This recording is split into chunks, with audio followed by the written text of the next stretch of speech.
आप सभी को नमस्कार। मैं हूं तेजवीर सिंह। स्वागत है आप सभी का कोडिंग डिकोडिंग के पार्ट 2 में।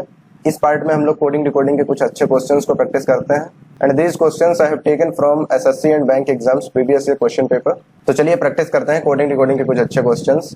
देखिए, कोडिंग डिकोडिंग के पिछले पार्ट में मैंने आपको कुछ प्री रिक्विजिशंस बताई थी जिसके थ्रू आप कोडिंग डिकोडिंग के क्वेश्चंस को इजीली क्रैक कर सकते हैं और बहुत जल्दी इस टॉपिक पे अपनी कमांड बना सकते हैं।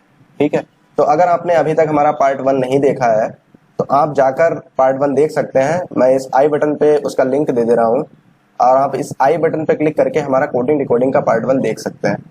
और उसमें अगर आप सीधे ट्रिक्स ही देखना चाहते हैं, आप स्टार्टिंग से नहीं देखना चाहते, जो भी मैंने क्वेश्चंस वगैरह आपको टाइप्स दिखाए हैं, अगर आप उन सबको ना देखकर सीधे आप ट्रिक्स को देखना चाहते हैं कि मैंने क्या क्या ट्रिक्स उस पार्ट में डिस्कस किए हैं और क्या मैंने प्री रिक्विजिशन बताई है, अगर आप सिर्फ प्री रिक्विजिशन ही देखना चाहते हैं तो आप उस वीडियो को 16 मिनट और 8 सेकंड के बाद से देख सकते हैं। ठीक है, 16 मिनट 8 सेकंड के बाद से अगर आप देखेंगे तो आपको सीधे ट्रिक्स सीखने को मिलेंगी, क्योंकि इस ड्यूरेशन के बाद मैंने ट्रिक्स को डिस्कस किया है। आप सीधे ट्रिक्स देख सकते हैं उस वीडियो में जाके। आई बटन पे मैंने लिंक दे रखा है, आप सीधे आई बटन पे क्लिक करके उस वीडियो पे जाके इस टाइम पीरियड को जब खोल लेंगे तो फिर उसके बाद आपको प्री रिक्विजिशन जो कोडिंग डिकोडिंग की है वो देखने को मिल जाएगी। ठीक है, तो बढ़ते हैं आगे अपने इस वीडियो में और क्वेश्चंस को डिस्कस करते हैं, कुछ अच्छे से क्वेश्चंस। देखिए, पहला question, in a certain language, एक लेटर कोडिंग से क्वेश्चन है। In a certain language triangle is coded as this, then which word would be coded as this. इनमें से कौन सा वर्ड इस तरीके से कोड किया जाएगा, ये चीज आपको बतानी है। अब देखो, इसके लगाने का तरीका क्या होगा। करा क्या जा रहा है, ट्रायंगल में आप देखिए, triangle is coded as this word, मतलब अगर हम देखें कि T को S किया गया है, R को Q, I को H, कुछ यहाँ पे लॉजिक मिल रहा है क्या? बिल्कुल मिल रहा है। आपको प्लेस वैल्यू याद है सबकी, T की प्लेस वैल्यू कितनी होती है? 20 वाला टर्म यहाँ पे कितना किया गया? 19। R कितना होता है? 18 वाला किया गया 17। I होता है 9 वाला किया गया 8, क्योंकि H होता है 8। A कितना है? 1 वाला कितना किया जा रहा है? 1 वाला किया जा रहा है Z, यानी कि कितना? 26। ठीक है, अच्छा, यानी कितना होता है? 14 वाला किया गया यहाँ, 14 वाला यहाँ पे किया गया है 13, n को m किया गया 14 और 13। तो बेसिकली हो क्या रहा है यहाँ से, जो हमें समझ आ रहा है कि हर लेटर की प्लेस वैल्यू में से एक कम करके वहां पे कोड किया जा रहा है इस कोडिंग लैंग्वेज में। ओके, तो इसी तरीके से हमको इसमें देखना होगा, वर्ड के कोड लैंग्वेज में एक एक कम करके लिखा गया है। तो मतलब जब कोड से अगर हम देखेंगे तो कोड से वर्ड अगर बनाना है तो एक एक ऐड करके लिखना पड़ेगा। बात क्लियर हुई? देखो, अब हम इसको हटाते हैं, ये हमारा कोड है। ठीक, कोड से हमको वर्ड बनाना है, बोला है then which word would be coded as this. Code से क्या बनाना है? वर्ड बनाना है। तो मतलब लेटर में एक एक ऐड करके लिखना पड़ेगा। अब हमें पता है कि डी होता है 4 में एक ऐड करेंगे तो क्या आएगा? 5। 4 में एक ऐड करेंगे तो 5 आएगा। तो 5 मतलब लेटर कौन सा आएगा? ई आएगा। ठीक है, डब्ल्यू होता है 23 के बाद 24 आएगा, एक्स होगा 24। जेड होता है 26 में एक जोड़ेंगे तो 27 आएगा, और 27 तो होता नहीं है, 27 का मतलब सीधा फिर 1 से काउंट होगा। 1 पे कितना होता है? ए। तो अगला है एल होता है 12 प्लस 1 करेंगे तो 13 आएगा, 13 का मतलब एम। ओ होता है कितना? 15 की में 1 ऐड करेंगे तो कितना आएगा? 16 मतलब पी। अच्छा, अब ये सारा कुछ आपको लिखना नहीं है एग्जाम में, क्योंकि अगर सारा कुछ लिखेंगे तो this is nothing but a time waste. Okay, तो आपको 2-1 वर्ड लिख के और फिर ऑप्शंस में से देख लेना है कि कौन से ऑप्शन में इस तरीके का आंसर मिल रहा है। जैसे जब हमने ई लिखा, बात समझे, जब हमने ई लिखा तभी ये सारे ऑप्शंस कैंसिल हो गए। सिर्फ ई लिखने से हमारा आंसर हमको मिल गया था। अब आंसर को थोड़ा और जस्टिफाई करने के लिए 1 लीटर और आगे तक लिख लो। 1 लीटर और लिखा तो हमको एक्स मिला, यहां भी एक्स है। अब आंसर हमारा जस्टिफाई हो गया कि इसमें यही ऑप्शन होना है, तो बस सीधे इस ऑप्शन को टिक कर दिया, और सारे आगे लेटर्स के लिखने की जरूरत ही नहीं है। ये सारा कुछ अगर आप एग्जाम में लिखेंगे तो ये तो फिर टाइम वेस्ट करेगा आपका। आप बस आंसर को, आपको 4 या 5 ऑप्शंस जो भी दिए हैं उनमें से आंसर को आपको हिट करना है कि कौन सा ऑप्शन यहाँ पे होना है। तो यहाँ पे ऑप्शन नंबर ए सही आंसर होगा इस क्वेश्चन का। मेरे ख्याल से ये बात आपको समझ आई होगी। बढ़ते हैं आगे। देखिए, क्वेश्चन को सॉल्व करना बहुत बड़ी चीज नहीं होती। क्वेश्चन को सॉल्व करना is not a big task, but solving a question within a right time is a big task. ये क्वेश्चन है, in a code corner is written as this, how can central be written in that code. Letter coding से है, corner को इस तरीके से लिखा गया। अब देखिए यहाँ पे क्या लॉजिक लग रहा है। कॉर्नर में कॉर्नर को इस तरीके से लिखा गया, मतलब सी को जी से रिप्लेस किया गया है। अच्छा, सी होता है, जैसे यहाँ पे लिखते हैं तो आपको अच्छे से समझ आएगा। कॉर्नर को इस तरीके से लिखा गया है,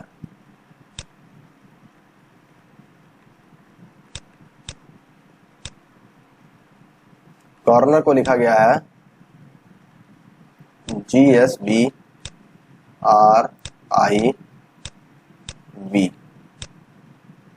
ठीक, अब देखो C को G बनाया गया, मतलब C है कितना 3 और G है 7, तो मतलब +4 किया गया यहाँ पे। O को यहाँ पे S बनाया गया, O होता है 15, S होता है 19, मतलब +4 किया गया। R को यहाँ पे V बनाया गया, R होता है 18, B होता है 22, मतलब यहाँ भी +4 किया गया। N को बनाया जा रहा है कितना R, N होता है 14, R होता है 18, मतलब 14 + 4 दैट इज 18, मतलब +4 किया गया। आपको लेटर की प्लेस वैल्यू बिल्कुल रटी होनी चाहिए। ये मैंने आपको पार्ट 1 में रटने का तरीका भी बताया, बिल्कुल याद करने का तरीका बताया कि कैसे आप लेटर्स की प्लेस वैल्यू को बिल्कुल अपनी टंग पे रख सकते हैं। अगर आपने वो पार्ट अभी नहीं देखा है तो मैं यही आपको रिकमेंड करूंगा कि पहले जाके वो पार्ट देखिए। अगर उस पार्ट में आपको सीधे ट्रिक सी देखनी है, या कोडिंग रिकॉर्डिंग के लिए क्या प्री रिक्वेजिशन है, सीधे वही देखना है, तो आप उस वीडियो को 16 मिनट 8 सेकंड के बाद से देखिए, आपको सीधे वही दिखेगा। तो यहाँ पे लॉजिक हम लोग समझ गए कि करना क्या है कि हर लेटर की प्लेस वैल्यू में +4 करना है और उसकी कोड लैंग्वेज बन जाएगी। बात समझ हुई, बात समझ आई।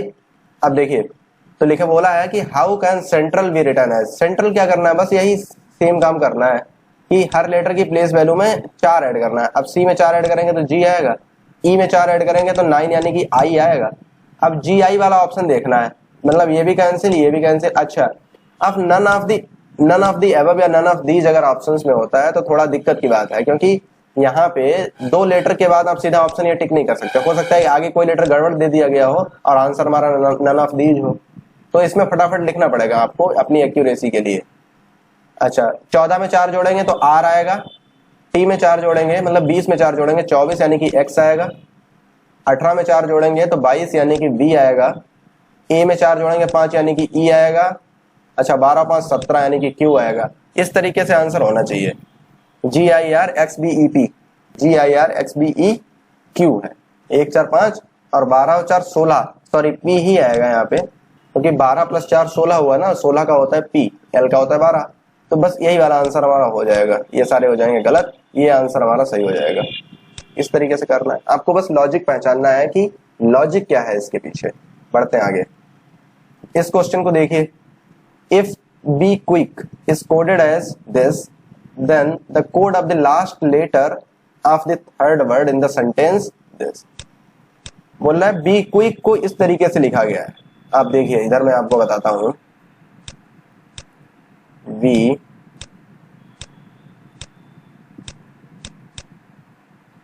क्विक को लिखा गया है ZCOSGAI।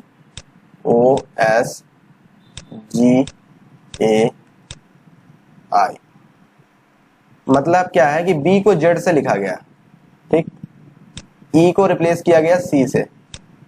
अच्छा, अब यहां देख के मेरे दिमाग में क्या आ रहा है, देखिए बी का प्लेस वैल्यू होता है 2, जेड का प्लेस वैल्यू होता है 26। अगर इसमें ऐड करेंगे तो बहुत बड़ा नंबर एक ऐड करना पड़ेगा, दैट इज 24, तब बनेगा जाके 26, राइट। अच्छा होगा कि हम इसमें से सबट्रैक्ट करें, क्योंकि छोटा नंबर सबट्रैक्ट करना पड़ेगा। बात समझे। अब जैसे ई अगर है, ई की वैल्यू होती है 5, सी की वैल्यू है 3। अब 5 में अगर ऐड करके निकालेंगे 3 तो बहुत बड़ा नंबर ऐड करना पड़ेगा, उसके बाद 3 निकल के आएगा। बात समझे, कितना नंबर ऐड करना पड़ेगा, 24 ऐड करना पड़ेगा, तब जाके निकलेगा 3। तो वैसे तो यहां भी बन रहा है कि 5 + 24 अगर हम करेंगे तो आएगा 29। 29 कोई लेटर नहीं होता, तो 29 - 26 करते हैं तो बनता है 3, तो वो भी वही बनेगा। यहाँ भी 24 ही ऐड हो रहा है, यहाँ भी 24 ऐड हो रहा है। लेकिन अच्छा होगा कि हम अगर ऐड करने की बजाय सब्सट्रैक्ट करें, क्योंकि छोटा नंबर सब्सट्रैक्ट करना पड़ेगा। 5 में से सिर्फ 2 घटाना है, 3 आ जाएगा, समझे। बी है 2, 2 माइनस 2 कर दें अगर, बचेगा 0, 0 मतलब यहाँ पे 26 से होता है, ठीक। 26 मतलब जेड आ जाएगा, सही है। ई है 5, 5 माइनस 2 करेंगे तो 3 आएगा, 3 मतलब सी, समझे। क्यू है 17, 17 माइनस 2 अगर करें तो 15 आएगा, दैट इज ओ। यू है 21, 21 माइनस 2 करेंगे तो 19 आएगा, दैट इज एस। मतलब क्या गया है कि हर लेटर की प्लेस वैल्यू में से 2 घटाया गया है यहाँ पे, उसके बाद वहां पे कोड लैंग्वेज फॉर्म हुई है। तो लॉजिक यहाँ पे समझ गए आप कि हर लेटर की प्लेस वैल्यू में से 2 घटाना है अब कोड लैंग्वेज को बनाने के लिए। क्वेश्चन में पूछा जा रहा है कि then the code of the last letter of the third word in the sentence I love my country. I love my country का थर्ड वर्ड कौन सा है? माई है। माई का लास्ट लेटर कौन सा है? That is by. तो बाई का कोड पूछा गया यहाँ पे कि बाई का कोड क्या होगा। बहुत बहुत इजी है। बाई होता है 25 माइनस 2 करना है, आंसर आएगा 23, ठीक है।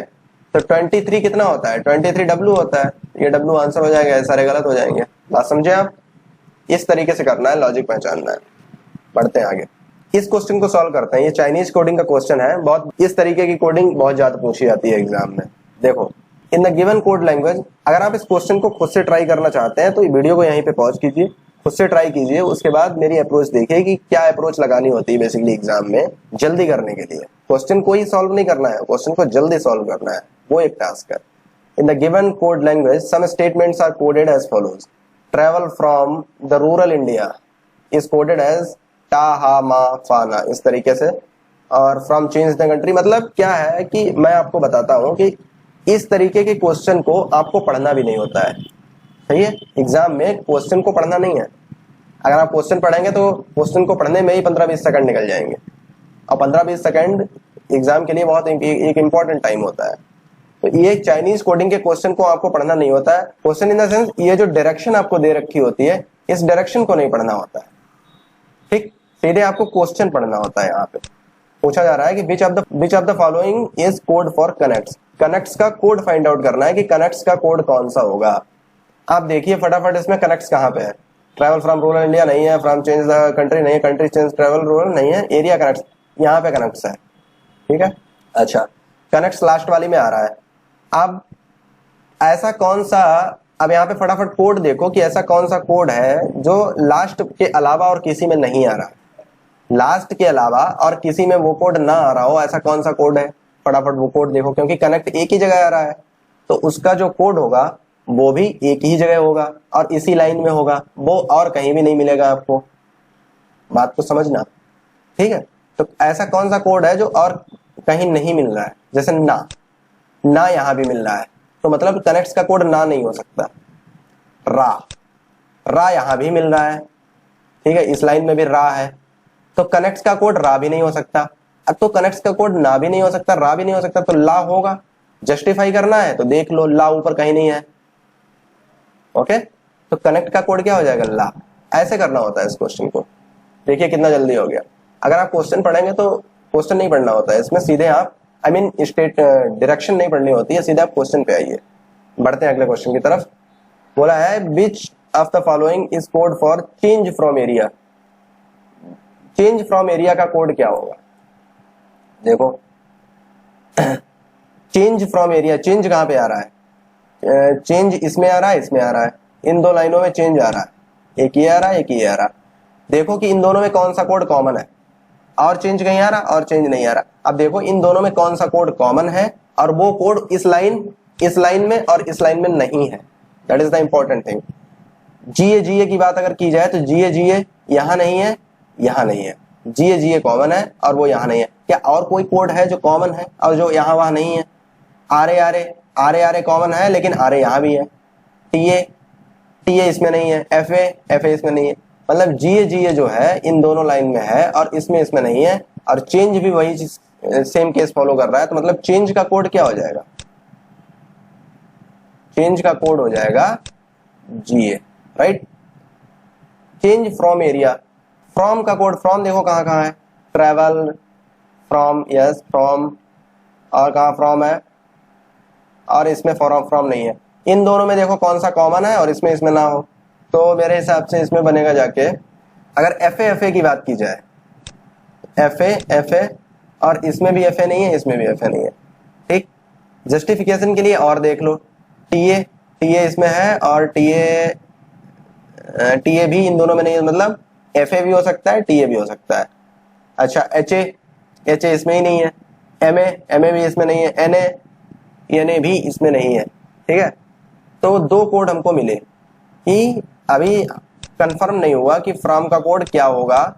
फ्रॉम का कोड टी ए भी हो सकता है और एफ ए भी हो सकता है, राइट। चेंज फ्रॉम एरिया, अब एरिया का कोड ढूंढते हैं। देखो एरिया यहाँ है और इस लाइन में एरिया यहाँ है, ठीक है। इन दोनों में कॉमन ढूंढो, पहली लाइन और चौथी लाइन में, पहली लाइन और चौथी लाइन में कॉमन ढूंढो क्या है, और बीच वाली दोनों लाइन में नहीं होना चाहिए। तो ऐसा कोड हमको एन ए मिल रहा है, एन ए यहाँ है, एन ए यहाँ है, लेकिन एन ए यहाँ भी नहीं है और यहाँ भी नहीं है। तो एन ए हो सकता है एरिया का कोड। और कोई देखते हैं, आर ए हो सकता है क्या, आर ए यहाँ नहीं है, ठीक। तो एरिया का कोड क्या होगा, एरिया का कोड हो जाएगा एन ए, राइट। तो मतलब जीए और एन ए तो कंफर्म हो गया कि अगर चेंज फ्रॉम एरिया का कोड चाहिए तो जीए होगा और एन ए होगा। अब उसमें या तो टीए होगा या फिर या तो एफ ए होगा या फिर टीए होगा। जीए एन ए कंफर्म है, राइट। अब जरा ऑप्शंस में देखते हैं क्या इस तरीके का कोई ऑप्शन मिल रहा है। जीए एन ए कंफर्म था, या तो टीए होगा या एफ ए होगा। अब देखो जीए एन ए, अब ऑप्शन देखो GA N A TA, GA N A F A, B भी सही हो सकता है, सी भी सही हो सकता है। तो ईदर बी और सी, ई ऑप्शन करेक्ट हो जाएगा, that is either of B और सी। बात समझ में आई। बढ़ते हैं अगले क्वेश्चन की तरफ। इसमें देखते हैं कि which of the following will be coded as ला रागा, इस तरीके से। अब हमें पता था कि जीए जो है ये किसका कोड था, जीए हमारा चेंज का कोड था, जीए हमारा चेंज का कोड था, ठीक है। तो चेंज तो मतलब जरूर आएगा, ये वाला ऑप्शन कैंसिल हो गया, ठीक है, एक ऑप्शन कैंसिल हो गया जीए उससे। अब ला और रा, ये देखते हैं किस किस के कोड हो सकते हैं। ला देखिए कहाँ कहाँ आ रहा है। अच्छा ला का भी कोड हम लोग निकाल चुके हैं। ला का कोड है कनेक्ट, तो मतलब क्या होगा, चेंज होगा और कनेक्ट जरूर होगा। चेंज और कनेक्ट ये दो चीजें जरूर होंगी, मतलब कनेक्ट है चेंज है, यहाँ चेंज है लेकिन कनेक्ट नहीं है, ये ऑप्शन भी हो गया कैंसिल। यहाँ कंट्री कनेक्ट चेंज, यहाँ कनेक्ट है चेंज है, ओके। यहाँ है कनेक्ट चेंज और एरिया, लेकिन एरिया का कोड हम लोग निकाल चुके हैं, या तो टीए होगा या एफ ए होगा। अब यहाँ ना तो टीए है ना एफ ए है, राइट। तो एरिया भी नहीं होगा, मतलब पहला ऑप्शन भी नहीं होगा कि कनेक्ट चेंज एरिया, एरिया नहीं हो सकता क्योंकि एरिया का कोड जो है वो या तो टीए होगा या एफ ए होगा। यहाँ ना तो टीए है ना एफ ए है, ला नहीं हो सकता एरिया का कोड, ठीक है। तो तीन ऑप्शन हमारे कैंसिल हो चुके हैं। इसका आंसर क्या होगा, कंट्री कनेक्ट चेंज। अच्छा मैंने फिर कहूंगा कि नन ऑफ दीज अगर आपको ऑप्शन दिखता है कहीं, तो इससे थोड़ा सतर्क रहने की जरूरत होती है कि नन ऑफ दीज भी ऑप्शन हो सकता है सही, राइट, ठीक है। तो अब हम लोग कंट्री का कोड चेक कर लेंगे कि क्या कंट्री का कोड आर ए आ रहा है, आर ए कंट्री का कोड है क्या। देखिए आर ए यहाँ आ रहा है, यहाँ आ रहा है और आर ए यहाँ भी आ रहा है, ठीक।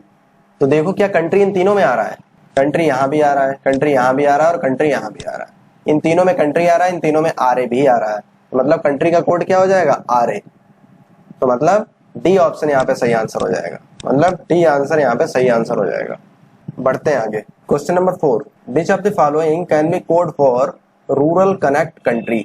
अच्छा देखो कंट्री का कोड हमें पता है आर ए है, कनेक्ट का कोड हमको पता है कि कनेक्ट का कोड क्या था, कनेक्ट का कोड एलए था, कनेक्ट का कोड हमें पता है कि एलए है। अच्छा रूरल, अब रूरल का कोड देखना है, आर ए एल ए तो जरूर होगा, आर ए एल ए तो जरूर होगा, तो यानी ये ऑप्शन कैंसिल, ये ऑप्शन भी कैंसिल। बी और डी नहीं हो सकते, या तो ए होगा या सी होगा या फिर ई हो सकता है। तो हम लोग अब रूरल का कोड देखते हैं कि रूरल का कोड क्या है। आइए देखिए रूरल कहाँ कहाँ आ रहा है, रूरल यहाँ है, रूरल यहाँ है। पहली और तीसरी लाइन में देखो कि कौन सा कोड कॉमन है जो दूसरी और चौथी में नहीं है। पहली और तीसरी में हमको एच ए कॉमन दिख रहा है, एच ए कॉमन है और एच ए दूसरी और चौथी में नहीं है, ठीक। और कोई कोड कॉमन है क्या? अच्छा, और कोई कोड कॉमन है क्या? तो और कोई कोड कॉमन की बात अगर की जाए तो एम ए भी मिल रहा है, एम ए पहली में है, तीसरी में है, ठीक है, और एम ए दूसरी और चौथी में नहीं है। तो मतलब या तो एच ए हो सकता है, तो मतलब या तो एच ए हो सकता है या फिर एम ए हो सकता है, राइट। या तो एच ए हो सकता है या फिर एम ए हो सकता है। रूरल का कोड चेक करते हैं ऑप्शंस में जरा। पहले ऑप्शन में है N A L A R A. हमें पता था कि एल ए आर ए तो होगा ही होगा, यहाँ एन ए है, ना तो एच ए है ना एम ए है, ये ऑप्शन हो गया कैंसिल। बात समझना। अब यहाँ क्या है, ये R A H A L A, ये ऑप्शन सही हो जाएगा, ठीक। नन ऑफ दिस नहीं होगा क्योंकि ये ऑप्शन सही हमें मिल गया। या तो एच ए हो सकता था या फिर एम ए हो सकता था, यहाँ पे हमें एच ए वाला एक ऑप्शन मिल गया, मतलब ये आंसर हो जाएगा करेक्ट। यहाँ पे सी ऑप्शन सही होगा। इस तरीके से लगाने हैं आपको सवाल। पांचवा question, which of the following is code for rural. ऐसे ही आता है, डायरेक्शन एक दी होगी, उस पे बेस्ड 5 क्वेश्चंस आपको मिलेंगे। विच of the following is code for rural. Rural के लिए कोड क्या है? अब रूरल के लिए कोड जो है वो अभी निकाला कि या तो एच ए होगा या फिर एम ए होगा। तो यहाँ पे या तो ये आंसर हो सकता है या फिर ये आंसर हो सकता है। तो अगर ऐसा कोई केस है कि जहाँ पे 2 पॉसिबल आंसर्स हैं, सी लगाएं या डी लगाएं, तो यहाँ पे इस आंसर की तरफ हम लोग जाते हैं जिसका मतलब होता है कांट बी डिटरमाइंड, राइट। यहाँ पे ऑप्शन क्या करेक्ट होगा? ई। बढ़ते हैं आगे। अगला क्वेश्चन चाइनीज कोडिंग पे ही। In a certain code language this direction has been given to you. सीधे पढ़ते हैं question. Which of the following is a code for jungle. Jungle का कोड निकालना है, सीधे फटाफट जंगल का कोड निकालते हैं हम लोग। जंगल यहाँ आ रहा है, जंगल वहीं आ रहा है बस, और जंगल कहीं नहीं आ रहा। फटाफट देख लो कौन सा कोड है जो सिर्फ पहली लाइन में ही है। टी आई, देखो टी आई नहीं हो सकता क्योंकि टी आई यहाँ आ गया। सी यू, सी यू भी नहीं हो सकता क्योंकि सी यू यहाँ आ गया। के ओ भी नहीं हो सकता क्योंकि के ओ यहाँ आ गया। एमओ हो सकता है। जे ई, अब जे ई देखें, इन दोनों में कंफ्यूजन है। जंगल के कोड में एमओ या फिर जे ई हो सकता है, क्योंकि ना तो एमओ यहाँ कहीं है ना ही जे ई है, कोड हो सकता है। तो ऑप्शन ए जे ई, या तो जे ई होगा या फिर एमओ होगा, राइट। तो आंसर क्या हो जाएगा? ईदर ए और C, this will be the right option. बढ़ते हैं आगे। What does T I stand for. T I का मतलब क्या है, वो चीज यहाँ पे देखनी है। देखो टी आई यहाँ है, टी आई यहाँ है, और कहीं टी आई है, टी आई और कहीं नहीं है। इन दोनों में देखो क्या कॉमन है। Wonder mark, army jungle child, wonder army in child. 3 word ऐसे हैं जो पहली लाइन और तीसरी लाइन में कॉमन है, राइट। लेकिन इन दोनों में टी आई नहीं है, तो पहली लाइन और तीसरी लाइन का वो वर्ड जो इन दोनों में भी मिल जाता है उसका कोड टी आई नहीं हो सकता। अब देखो वंडर की अगर बात की जाए तो वंडर यहाँ भी आ रहा है, इसमें वंडर कॉमन है, इसमें आर्मी, इन दोनों में आर्मी कॉमन है, और यहाँ पे सॉरी चाइल्ड कॉमन है, चाइल्ड कॉमन। अच्छा वंडर यहाँ पे भी है, ठीक। तो वंडर का कोड टी आई नहीं हो सकता, वंडर को काट दो। आर्मी, आर्मी क्या यहाँ कहीं है? आर्मी यहाँ कहीं नहीं है, लेकिन चाइल्ड यहाँ भी है, ठीक। तो चाइल्ड का कोड भी टी आई नहीं हो सकता क्योंकि टी आई यहाँ नहीं है। टी आई किसका कोड होगा? आर्मी का कोड होगा, ठीक। तो T I stands for army. मेरे ख्याल से बात समझ में आई होगी आपको। T I stands for army, ये आंसर सही होगा। अच्छा ये कोड ना आप लोग लिखते भी जाया करो, जैसे जो भी कोड मिलता जाए वो लिखते जाओ, ताकि आगे क्वेश्चंस में आपको हेल्प मिलती रहेगी। टी आई किसका कोड आया? टी आई हमारे पास कोड आया आर्मी का। जंगल का कोड क्या आया था? जंगल का कोड या तो जेई हो सकता था या फिर एमओ हो सकता था, तो ये दोनों लिख लो, जेई या फिर एमओ, ये दोनों जंगल के कोड हो सकते हैं, इनमें से कोई भी। ये आप लिखते रहेंगे अगर तो आपको हेल्प मिलेगी अगले क्वेश्चंस में। अच्छा आगे क्वेश्चन है, विच of the following will be the code for child in wonder. Child in wonder, इसका कोड निकालना है, ठीक है। देखते हैं। वंडर यहाँ आ रहा है, वंडर यहाँ आ रहा है, और वंडर यहाँ आ रहा है, तीनों में वंडर आ रहा है। इन तीनों में कॉमन कौन सा है वो चीज देखेंगे। हम इसको मिटा देते हैं, हटा देते हैं जरा, ठीक। इन तीनों में जो कॉमन है वो देखेंगे। देखो टी आई यहाँ भी नहीं है, यहाँ भी नहीं है, हटाओ। यहाँ भी नहीं है और यहाँ भी नहीं है, इसको हटाओ। सी यू यहाँ है, CU यहाँ भी है और CU यहाँ भी है। KO यहाँ मिल जाएगा, यहाँ मिल जाएगा और KO यहाँ भी मिल जाएगा। KO और KO।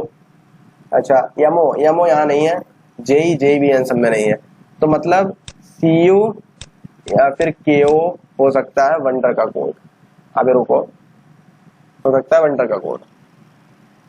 वंडर क्वेश्चन क्या था हमारा, चाइल्ड इन वंडर। अब चाइल्ड का कोड देखते हैं।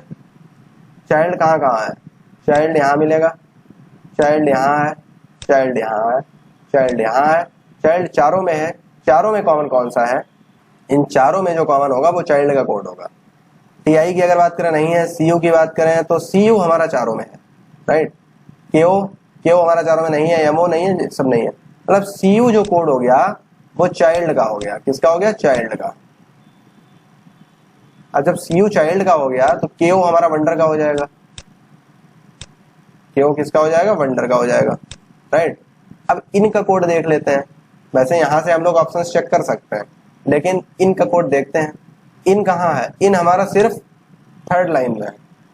ऐसा कौन सा कोड है जो थर्ड लाइन में, सिर्फ थर्ड ही लाइन में है और कहीं है ही नहीं। तो SU एक ऐसा कोड है जो सिर्फ थर्ड लाइन में है, तो मतलब SU भी आएगा। SU CU KO इसका कोड होगा, तो ये कोड हो जाएगा SU KO CU। अच्छा, एक यहाँ पे कंफ्यूजन रहता है काफी लोगों को कि जैसे ये लिखा है चाइल्ड इन वंडर, ठीक, तो इसका कोड क्या ऑप्शन में सीक्वेंस से दिया होगा कि मतलब पहले चाइल्ड का कोड होगा, फिर इनका कोड होगा, फिर वंडर का कोड होगा। तो देखिए ये कोड सीक्वेंस से भी हो सकता है, सीक्वेंस से नहीं भी हो सकता है। बेसिकली वो तीनों कोड होने चाहिए। जैसे इसमें SU KO CU लिखा है, अगर ये KO CU SU लिखा होता या CU KO SU लिखा होता तो भी यही ऑप्शन सही होता, ठीक है। तो आप सीक्वेंस ढूंढने का कोशिश ना करें कि यहाँ पे सीक्वेंस मिलना चाहिए, सीक्वेंस कोई जरूरी नहीं है, आपको वो तीनों कोड मिलने चाहिए।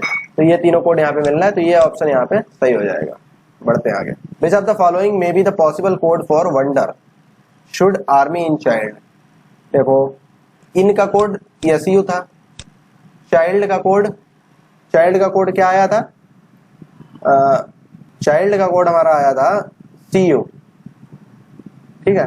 तो CU चाइल्ड का कोड हो गया। आर्मी का कोड TI आया था। वंडर का कोड क्या आया था, KO आया था। वंडर का कोड KO आया था। शुड केवल नहीं पता, तो ये चारों कोड पहले ढूंढ लो। ये चारों कोड किस में मिलना है, KO TI SU CU।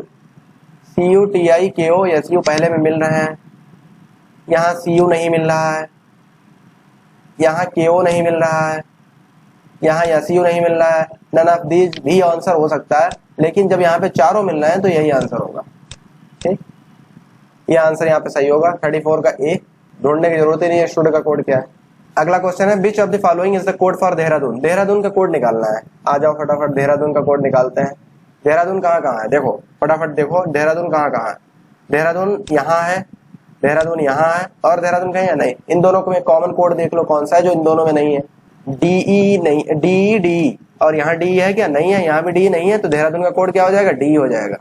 और आगे चेक कर लेते हैं CU यहाँ भी है, KO यहाँ भी है, ठीक। देहरादून का कोड हो जाएगा DE। देहरादून का कोड क्या हो जाएगा, DE। ये आंसर यहाँ पे सही होगा 35 का। बात समझ में आई। ऐसे लगाने होते हैं, ये अप्रोच लगानी होती है चाइनीज कोडिंग में, ठीक। बढ़ते हैं आगे। ये क्वेश्चन है मैट्रिक्स कोडिंग से। इस क्वेश्चन को सॉल्व करते हैं, देखते हैं जरा। देखिए इस क्वेश्चन में आपको ये सारा पढ़ने की जरूरत नहीं है, और ना ही इतना टाइम होता है आपके पास एग्जाम में कि ये सारा पहले आप पढ़ें उसके बाद क्वेश्चन लगाएं। इतना टाइम नहीं होता। इसमें बस आपको ये पढ़ने की जरूरत है कि कौन सा वर्ड पूछा गया है पहले तो, ठीक। उस वर्ड को निकालने के लिए क्या चीज फॉलो करनी है। जैसे अच्छा, जब ये लिखा मिलता है लोगों को तो बहुत सारे लोग इसको हमेशा यही समझते हैं कि अगर 1 3 लिखा है तो इसका मतलब है कि हमको पहली रो चेक करनी है और तीसरा कॉलम चेक करना है। इसका मतलब लोग जनरली यही समझते हैं, लेकिन मैं आपको बता दूं कि बहुत सारे एग्जाम्स में ऐसे वो ट्विस्ट करता है क्वेश्चन में और आपका क्वेश्चन गलत हो जाता है। ये चीज यहाँ पे लिखी गई है। A letter from these matrices can be represented first by its row and next by its column। अगर यहाँ पे उसने ये चीज लिख दी कि first by its column and next by its row, तो ये चीज उल्टी हो जाएगी, यहाँ पे कॉलम हो जाएगा और यहाँ पे रो हो जाएगी।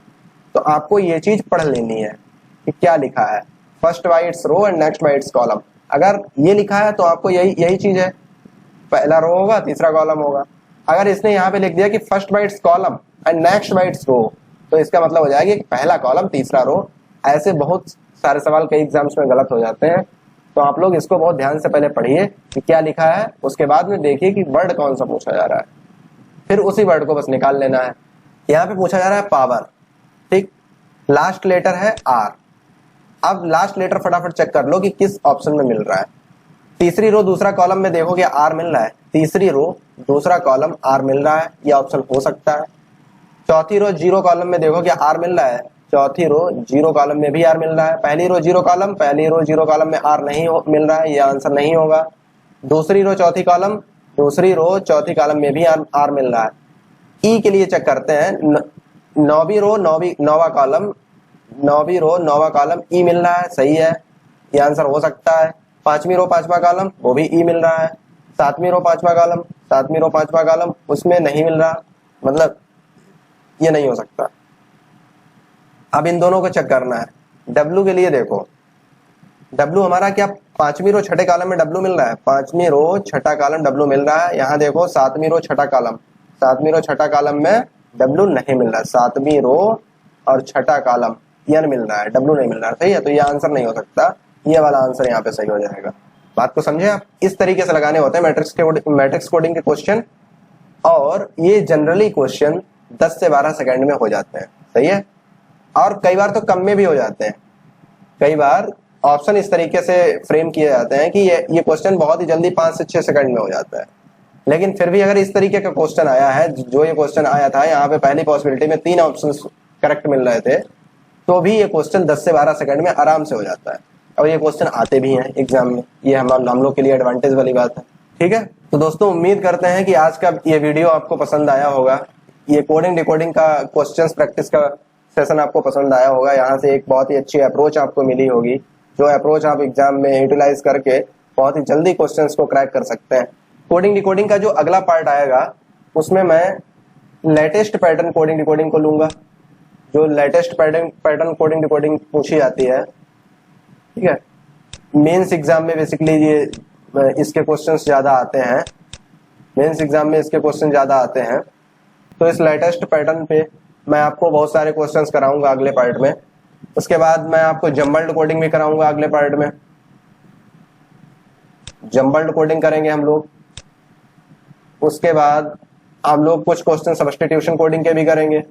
तो कोडिंग डिकोडिंग का मैं अगला पार्ट जो लेके आऊंगा, उसमें भी बहुत सारे अच्छे वैरायटी के क्वेश्चन हम लोग सॉल्व करेंगे, और आपको बहुत एक अच्छी पकड़ बनेगी, एक ग्रैप मिलेगा आपको कोडिंग डिकोडिंग के इस टॉपिक के ऊपर, और बेसिकली आप अप्रोच समझ पाएंगे कि क्या अप्रोच हमें लगानी चाहिए एग्जाम में कोडिंग डिकोडिंग के क्वेश्चंस को बनाने के लिए, ठीक है। दोस्तों इस क्लास की पीडीएफ को डाउनलोड करने के लिए आप हमारे टेलीग्राम चैनल पे जा सकते हैं, और टेलीग्राम पे के सर्च बॉक्स में आप जाइए, उसमें टाइप कीजिए प्योर कॉन्सेप्ट, आपको एक चैनल मिलेगा, उस चैनल को आप ज्वाइन कर लीजिए। वहां पे हर क्लास की नोटिफिकेशन, क्लास के बाद की पीडीएफ, सारा मटेरियल वहां पे अवेलेबल रहता है। न्यूज कंटेंट मैं आपको काफी वहां पे प्रोवाइड कराता हूँ, करंट अफेयर्स वाली चीजें बहुत आपको वहां पे मिलती हैं। मतलब टेलीग्राम चैनल पे सारी अपडेट मिलती रहती है। तो आप इस टेलीग्राम चैनल को जरूर फॉलो करें, जिससे कि आप अपडेटेड रह पाए। जो भी क्लास हमारी अपलोड होने वाली होती है, उसकी नोटिफिकेशन पहले टेलीग्राम चैनल पे अपडेट कर दी जाती है। तो इन सारी चीजों को पाने के लिए आप हमारे टेलीग्राम चैनल को ज्वाइन कीजिए। और अगर ये वीडियो आपको पसंद आया हो या इसमें कुछ आपको सीखने को मिला है, तो इस वीडियो को लाइक कीजिए, शेयर कीजिए, हमारे चैनल को सब्सक्राइब कीजिए आगे और वीडियोस को पाने के लिए, ठीक है। तो मिलते हैं अगली क्लास में, धन्यवाद।